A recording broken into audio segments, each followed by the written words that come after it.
This is abstraction. Won't believe me? Let me clear this. Hello biscuities.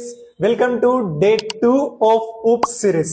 ఈరోజు మనం abstraction అంటే ఏంటో చూద్దాం. అబ్స్ట్రాక్షన్ అంటే హైడింగ్ కాంప్లెక్స్ అండ్ సెన్సిటివ్ డేటాని హైడ్ చేసి మనకి కావాల్సిన స్టఫ్ ని చూపించడాన్ని అబ్స్ట్రాక్షన్ అంటాం. This pen is an example for abstraction. అరే ఏం లేదు, ఇది క్లిక్ చేసినప్పుడు మనకి పెన్ వర్క్ అవుతుందా లేదా అంతే అవసరం. మనకి లోపల రిఫిల్ ఎట్లా ఫిక్స్ చేసారు, లోపల స్ప్రింగ్స్ ఎట్లా ఫిక్స్ చేసారు, ఆ మెకానిజం అంతా, ఆ కాంప్లెక్స్ మెకానిజం అంతా మనకు సంబంధం లేదు. మనం ఏటీఎం దగ్గరికి వెళ్ళినప్పుడు పిన్ ఎంటర్ చేసామా, విత్డ్రా ఆర్ డిపాజిట్ చేసామా అంతే. కానీ లోపల ఎట్లా విత్డ్రా అవుతుంది, పిన్ ఎంటర్ చేసినప్పుడు ఏమైతుంది, క్యాష్ ఎట్లా వస్తుంది అనేది మనకు సంబంధం లేదు. ఊప్స్ లో కూడా కాంప్లెక్స్ స్టఫ్ ని హైడ్ చేసి మనకు కావాల్సిన సింపుల్ స్టఫ్ ని చూపించడాన్ని అబ్స్ట్రాక్షన్ అంటారు. కిందే అబ్స్ట్రాక్షన్ అంటే సింపుల్.